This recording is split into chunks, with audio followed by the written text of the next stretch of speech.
வணக்கம். நான் டாக்டர் பிரபு பேசுகிறேன். மூளை நரம்பியல் அறுவை சிகிச்சை நிபுணர், ஈரோட்டிலேருந்து. பிரெயின் அனியூரிசத்தோட கிளைமேக்ஸ்க்கு வந்துட்டோம். ஸோ எல்லா ப்ராப்ளத்துக்கும் ஒரு கிளைமேக்ஸ் இருக்கு இல்லையா? ஸோ இப்போ இந்த ப்ராப்ளத்துக்கும் நம்ம முடிக்க போகிறோம். இந்த வீடியோவோட நம்ம பிரெயின் அனியூரிசம் பற்றி நம்ம கன்க்ளூட் பண்ண போகிறோம்.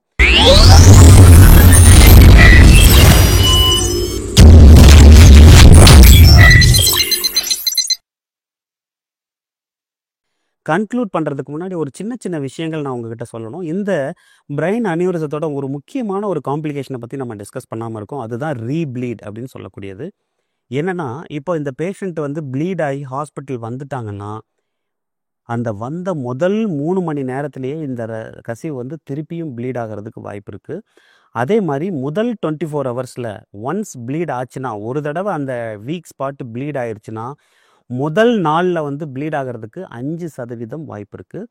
அந்த முதல் நாளை தாண்டி ஒவ்வொரு நாளும் 1.5% வந்து அந்த இரத்த கசிவு திருப்பி வர்றதுக்கு வாய்ப்பு இருக்குது. ஸோ முதல் 14 நாட்கள் 15லேருந்து 20% இந்த அனியூரிசம் வந்து திருப்பியும் ப்ளீட் ஆகும்.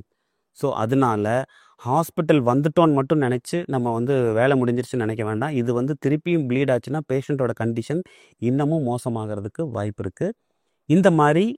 இந்த பேஷண்ட்ஸ் வந்து ஹாஸ்பிட்டல் நம்ம ட்ரீட்மெண்ட் கொடுத்து, நான் ஏற்கனவே சொன்னபடி அந்த வேசோஸ்பாசம்னு சொல்லக்கூடிய அந்த இரத்த குழாய் சுருக்கம் இருந்துச்சுனாலும் பேஷண்ட் வந்து மோசமாகிறதுக்கான வாய்ப்பு இருக்குது. இதையும் எல்லாம் தாண்டி தான் அந்த பேஷண்ட்டை வந்து நம்ம குணப்படுத்துறதுக்கு டாக்டர்ஸ் வந்து முயற்சி பண்ணுறாங்க.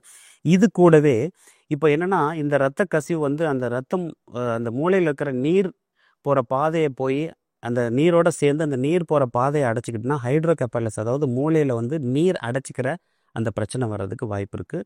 இன்னொன்று வந்து அந்த இரத்த குழாயெல்லாம் நான் சொன்னேன் இல்லையா, அந்த இரத்த குழாயெல்லாம் சுருங்குச்சுன்னா மூளையில் இரத்த ஓட்டம் குறைஞ்சி டிலேடு செரிப்ரல் இஸ்கீமியா, அதாவது ஸ்ட்ரோக்கோட இன்னொரு வேரியண்ட் அப்படின்னு சொல்லக்கூடிய அந்த டிலேடு செரிப்ரல் இஸ்கீமியா வர்றதுக்கு வாய்ப்பு இருக்குது.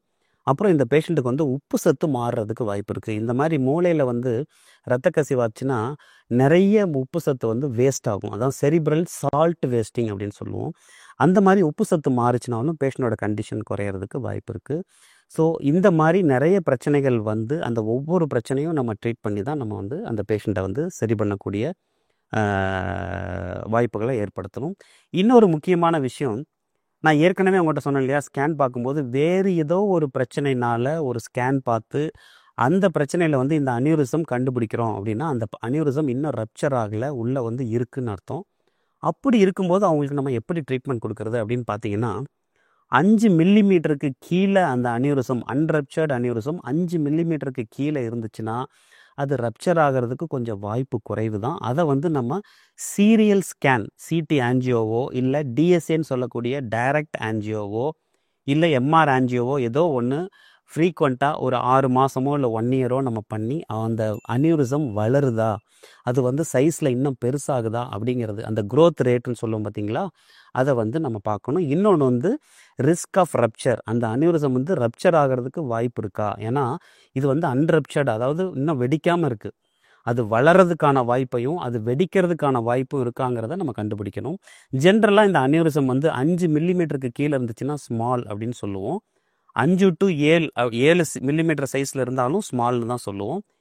7 to 12 மில்லிமீட்டர் சைஸில் வந்துச்சுன்னா மீடியம் சைஸ் அப்படின்னு சொல்லுவோம். 12க்கு மேலே 12லேருந்து 15 மில்லிமீட்டர் இருந்துச்சுன்னா வந்து லார்ஜ் சைஸ்ன்னு சொல்லுவோம். 2.5 சென்டிமீட்டர் இருந்துச்சுன்னா ஜெயண்ட் அனியூரிசம்னு சொல்லுவோம். ஸோ இந்த ஸ்கேனில் வந்து 5 மில்லிமீட்டருக்கு கீழே இருந்துச்சுன்னா நம்ம அதை சீரியலாக ஸ்கேன் பண்ணியோ இல்லை ஆன்ஜியோ பண்ணியோ நம்ம ஃபாலோ பண்ணலாம். 7 மில்லிமீட்டரோ இல்லை 7 மில்லிமீட்டருக்கு மேலேயோ இருந்துச்சுன்னா அதை வந்து நம்ம ட்ரீட்மெண்ட் பண்ணிடுறது நல்லது. ஏன்னா எந்த நேரம் வேணாலும் அது வந்து ரப்சர் ஆகிறதுக்கு வாய்ப்பு இருக்குது. ஸோ இதுதான் வந்து இன்சிடென்டலாக நம்ம கண்டுபிடிச்சோம்னா நம்ம அவங்களுக்கு கொடுக்க வேண்டிய ஒரு ட்ரீட்மெண்ட்டு. இதே மாதிரி நான் ஏற்கனவே சொன்ன மாதிரி இந்த மெயின் ப்ராப்ளம், இந்த அனியூரிசம் வர்றதுக்கான முக்கியமான காரணம் வந்து அவங்க வந்து ஏற்கனவே ஒரு ஹைப்பர் டென்சிவாக, அதாவது பிபி இருக்கிற பேஷண்ட்டாக இருந்தால் அவங்க பிபியை வந்து கண்ட்ரோலில் வச்சுக்கணும். அதே மாதிரி ஸ்மோக்கிங் வந்து ஒரு பெரிய ஒரு டேஞ்சரான ஒரு விஷயம். அது வந்து இந்த அனியூரிசம் க்ரோ ஆகிறதுக்கும் ரப்சர் ஆகிறதுக்கும் ஒரு முக்கியமான ஒரு ரிஸ்க் ஃபேக்டராக இருக்குது.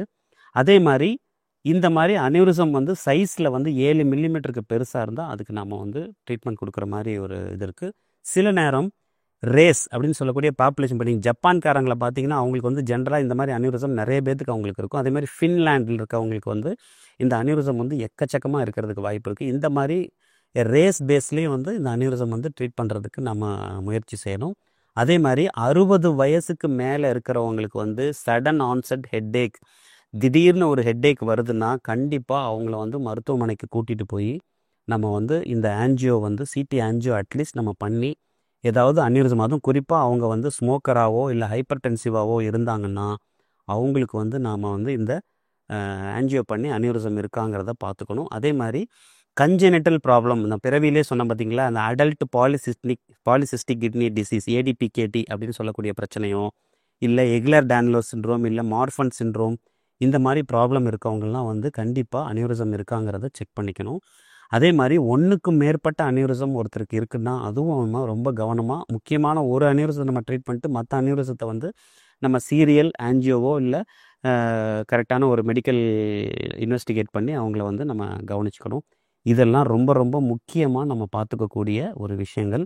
ஏன்னா அனியூரிசம் வந்து அந்த பேஷண்ட்டுக்கு வந்து ப்ளீட் ஆகி ரப்சர் ஆகி அந்த பேஷண்ட்டை வந்து மோசமாயிட்டாங்கன்னா அவங்கள காப்பாற்றுறது ரொம்ப கஷ்டம். அதனால் முன்கூட்டியே இந்த விஷயங்களெல்லாம் நம்ம சரி பண்ணி இந்த பிரச்சனையினால் மக்கள் வந்து உயிரிழக்க நேரிடாமல் நம்ம பார்த்துக்க வேண்டியது பொதுமக்களாகிய உங்களுக்கும் இதில் வந்து கடமை இருக்குது, மருத்துவர்களாகிய எங்களுக்கும் இதில் கடமை இருக்குது.